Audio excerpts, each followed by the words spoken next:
I accepted a high-paying job to care for a wealthy recluse, but I soon realised I was part of a dangerous organised scheme hidden beneath his mansion.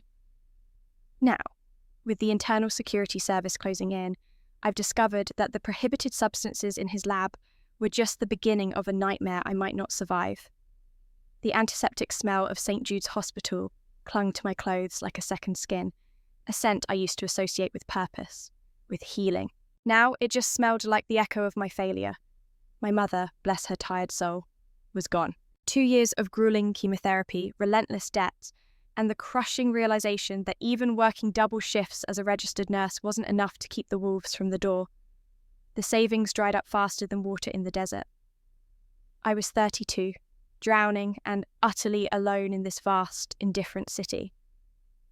That's when Mr. Sterling found me. Not found me, exactly, but identified me. I was exhausted, sitting in the hospital cafeteria at 3 a.m., staring blankly at a stack of bills I couldn't pay, when his personal assistant, a woman named Clarissa, who looked like she stepped out of a fashion magazine, slid into the booth opposite me. She didn't waste time with pleasantries. "Miss Petrova? Anna Petrova?" Her voice was cool, measured, like ice sliding across marble. I managed a nod, gripping my lukewarm coffee mug. "Yes, who are you?" "I represent Mr. Alistair Sterling. He requires specialised, discreet, in-home care. A very unique situation. Highly remunerated." Remunerated. The word hit me like a physical blow. I hadn't seen a salary offer that high since before the recession. It was enough to clear the hospital debt, pay off the house, and maybe, just maybe, breathe again for the first time in a decade. I was wary, of course. Working for the extremely wealthy always came with strings, usually invisible ones, woven from expectation and power. But what choice did I have? My nursing license was my only asset, and the alternative was bankruptcy and selling my mother's tiny cottage. Quote 3, I asked, my voice surprisingly steady. Clarissa produced a slim, expensive folder. Quote 4. The threats were thinly veiled, delivered with a pleasant smile. It sounded like indentured servitude wearing a designer label. But the numbers on the contract, they were staggering. Enough to buy my freedom back in 5 years, maybe less, if I stayed disciplined. Quote 5, I heard myself say. Clarissa's smile widened fractionally. Quote 6, the following morning, stepping out of the sterile hospital environment and into the silent black sedan, felt like crossing a threshold into another dimension. The Sterling estate wasn't just a house. It was a fortress carved into the side of the most exclusive, secluded hill overlooking the ocean. High walls, security cameras that tracked every bird, and iron gates that hissed open only after multiple digital confirmations. Mr. Sterling himself was an enigma wrapped in silk pajamas. He was perhaps 50, impeccably maintained, with piercing blue eyes that seemed to catalogue every flaw and strength in a single glance. He had been a titan of international finance before the incident. He never spoke about it, and neither did the 3 existing, silent staff members, a chef, a groundskeeper, and Clarissa, Soka, who seemed to float in and out of rooms like a phantom administrator. My duties were intensive, but straightforward, monitoring vital signs, administering specialised therapies, which were always heavily medicated, ensuring his physical comfort, and most importantly, never ever questioning his routines. The first few months were monotonous, broken only by the occasional spike in his blood pressure that sent me sprinting. He was demanding, yes, but not cruel. He treated me with a detached courtesy, like a very expensive piece of machinery he owned. I kept my head down, worked my shifts, and watched the bank account swell. I was doing it. I was surviving. Then came the day I found the hidden door. It was late. Sterling was deeply sedated following a particularly rough session with his physical therapist, a specialist who visited once a week and always left Sterling looking pale and agitated.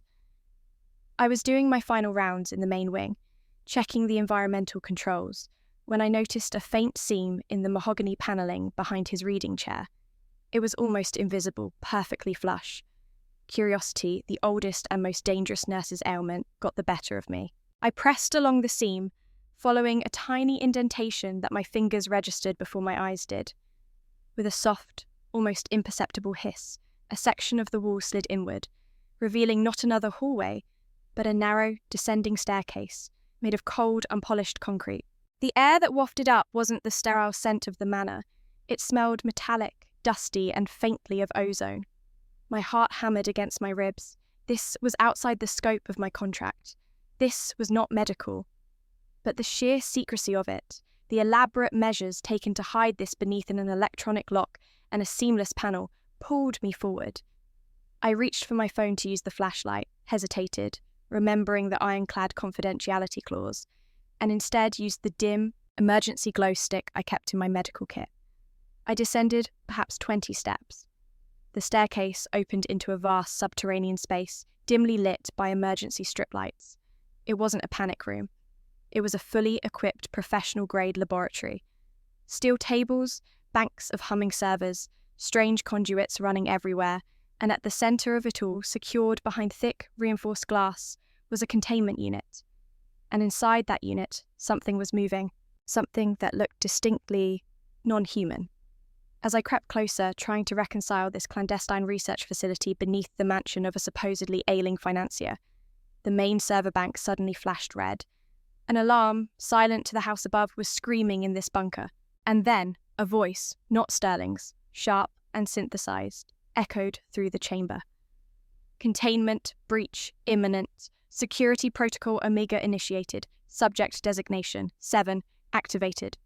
The synthesized voice, subject designation, 7, activated, punched the air, shattering the silence of the underground lab. The red light strobed faster, bathing the metallic surfaces in an urgent, visceral warning. My training kicked in, overriding the sheer terror that tried to lock my limbs. Containment breach. That meant something dangerous was about to get out. I scrambled back towards the concrete stairs, adrenaline surging, my mind racing through emergency protocols that had absolutely no relevance to a secret underground facility holding whatever Subject 7 was. I reached the third step when the reinforced glass of the containment unit developed a spiderweb of cracks. Whatever was inside wasn't just large, it possessed terrifying kinetic energy. I paused, gripping the cold concrete railing. If I ran now, I might escape the immediate blast radius, but I would be leaving a potential mass casualty event, brewing beneath the man who paid my salary. Could I live with that? Knowing I prioritized my safety over uncovering the truth of the madness I'd signed up for? No, not after what I owed my mother, the principle of service. I spun around, back towards the lab bench where the primary control panel was located. The screen was flashing warnings about structural integrity. I needed to stabilize the containment field, or at least seal the main access points. My hands flew across the unfamiliar interface, tapping keys, trying to find the system override. It was secured with multi-factor biometric authentication. Useless. Then I saw him. Alistair Sterling. He wasn't where he should have been, deeply sedated upstairs. He was standing at the far end of the lab near a secondary console I hadn't noticed before. He was fully dressed in dark tactical gear, not silk pajamas, and he was moving with a speed and certainty that defied his supposed debilitating condition. His blue eyes, no longer detached, were blazing with maniacal focus. Quote, 9. His voice was gravelly, resonant, utterly unlike the weak drone I was used to administering morphine to. Quote, 10. I shouted over the growing whine of failing machinery. He didn't answer the question. He grabbed a heavy-duty metal case from beneath his console, a case that definitely didn't belong to a convalescing millionaire. You were only supposed to monitor the vitals. You were never meant to see this level of operation. He slammed the case onto the bench and keyed in a complex sequence on the secondary panel. The alarms abruptly ceased. The red lights died, replaced by a sickly, pulsating amber glow. The containment unit stopped vibrating. Silence descended, heavy and unnatural. Sterling looked at me, and for the first time, I felt true, soul-deep fear. This wasn't an invalid I was caring for. This was a warden, a commander, running a covert operation under the guise of illness. Quote, 12, I said, trying to keep my voice level, searching for an exit route that didn't involve confronting him. He gave a dry, mirthless chuckle. Home care? My dear Nurse Petrova, You are part of the treatment now.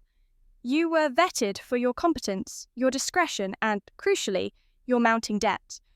A perfect acquisition for specialized employment.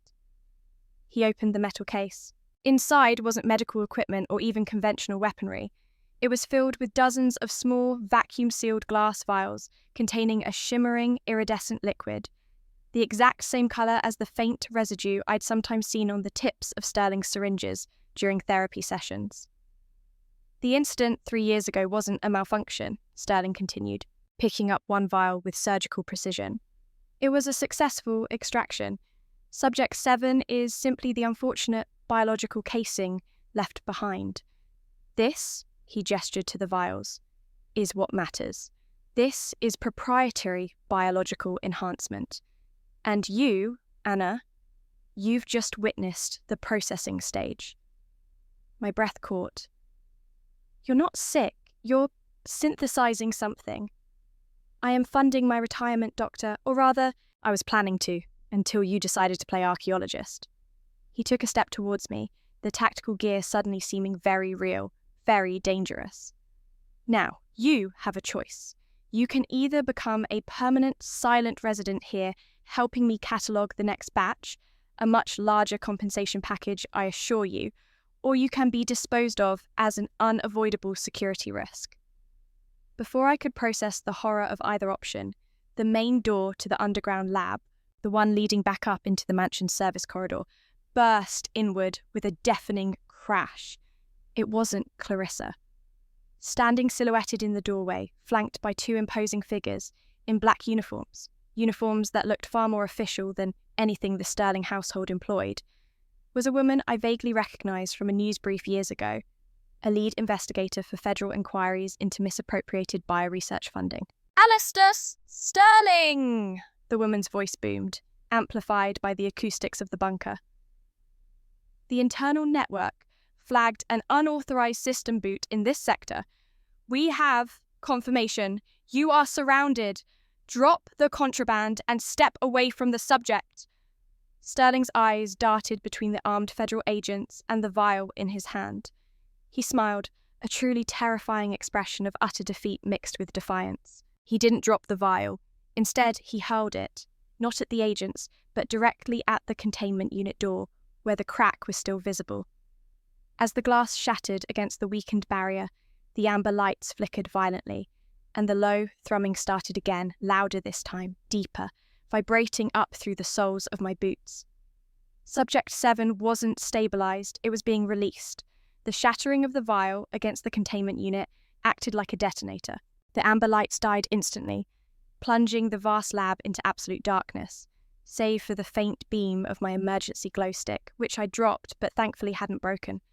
The deep, resonant thrumming wasn't just vibration anymore. It was a roar building within the reinforced enclosure. Subject 7 is destabilizing. Seal the upper corridors, Sterling roared, his voice now stripped of its veneer of sophistication, raw panic replacing command. He scrambled back towards his tactical case, seemingly abandoning any attempt to negotiate with the federal team who were now cautiously advancing into the doorway, their own tactical lights cutting blinding swaths through the dark. Don't move, Sterling. We know about the transfers. You're under arrest for multiple counts of illegal trafficking and, the lead investigator began, but her words were swallowed by a deafening, wet crack. The containment unit buckled. The reinforced glass, already compromised, disintegrated inward, not outward. A massive, viscous shadow surged into the laboratory space. It wasn't a person, nor was it merely an animal. It was a shifting mass of powerful, rapidly adapting biology, moving with sickening speed toward the nearest source of stable heat, Alistair Sterling. Sterling shrieked, a sound so pathetic it instantly debunked his entire facade of control. He fumbled with his tactical case, attempting to grab one of the remaining vials, presumably an antidote or perhaps a weaponized variant, but the creature was faster. It didn't bite, it simply enveloped him. There was a brief, horrifying sound of compressed air escaping lungs, and then silence again, save for the heavy, ragged breathing of the emerging entity. The federal agents reacted with trained, horrifying efficiency. They didn't hesitate to engage the threat. Heavy caliber fire erupted, tearing into the mass where Sterling had been only seconds before. But the rounds seemed to pass through it, leaving only momentary indentations that immediately sealed themselves over. The creature turned its attention from the rapidly dissolving remains of Sterling towards the new threat, the agents. This was my chance, not to be a hero, not to expose a conspiracy, but to escape the collapsing nightmare. My nurse's instinct wasn't to treat the monster, but to save the few people who might still be salvageable, and that now meant me. I snatched up my discarded glow stick and scrambled under a steel examination table, curling into a ball, listening to the chaotic symphony of automatic fire and guttural roars. I stayed utterly still as the battle raged inches from my hiding spot. The agents were good, relentless, but whatever Sterling had cooked up in his bunker was proving resistant to conventional force. Then I saw it. Near the far wall, partially obscured by the chaos, was a maintenance panel, smaller than the one I'd used to enter. It looked like a pressurized access hatch, likely leading to the utility tunnels that crisscrossed beneath the estate. Tunnels designed for routine maintenance, not for escaping biological horrors. When the agents momentarily fell back to reload, creating a 2-second lull in the gunfire, I bolted. I didn't look back at the monster, didn't look at the bewildered agents. I reached the panel, slammed my palm against the emergency release, and kicked hard. The hatch buckled open, venting a rush of stale, cool air. I tumbled into the blackness of the utility tunnel, just as the creature let loose a sound that echoed the agony of 1,000 dying things. I crawled. For what felt like hours, I followed the concrete tunnel, ignoring the burning in my lungs and the scrapes on my skin, guided only by the faint glimmer of distant light I hoped was an exit, not another monitoring station. Finally, I saw a manhole cover vibrating slightly above me, indicating traffic on the road outside the estate walls. Using a discarded piece of rebar I found, a reminder of the construction that hid this horror, I managed to lever the heavy cover just enough to slip through. I emerged onto the quiet, perfectly manicured verge outside the imposing perimeter wall, miles down the hill from the main gate. The dawn was just breaking. I staggered onto the deserted country road, shivering despite the rising sun, my expensive, sterile nurse's uniform now torn, smeared with grime and stained with things I didn't want to identify. I was free of the debt, but now I was carrying something much heavier: knowledge. I walked for 3 miles until I flagged down a startled local farmer who took pity on the distraught woman in the ruined scrubs. I told the police what I could, that Mr. Sterling was involved in illegal research and that federal agents were present, confirming the raid. I never mentioned the creature, the containment unit, or the iridescent vials. That part of the story, the nightmare I lived, was mine to keep. A week later, the news reported that Alistair Sterling had died in a tragic accident during an authorised government raid on his property, citing quote, _24 _. The official story was that the federal agents had neutralised a dangerous network dealing in high-grade pharmaceuticals. The substance Sterling was trafficking. My role was officially listed as cooperating witness released due to trauma. I used the money I had accumulated, the clean money earned from months of honest, if constrained, nursing, to buy a small, unglamorous house far inland. I hung up my scrubs. I still have nightmares about the sound of that synthetic voice. But sometimes, late at night, I check the news, looking for any mention of unauthorized bioenhancement research, any flicker of movement in the darkness. I know the truth. I survived the rich man's bargain, but I'm forever watching the shadows, waiting for Subject 7 to start crawling its way out of the earth again. And I will be ready.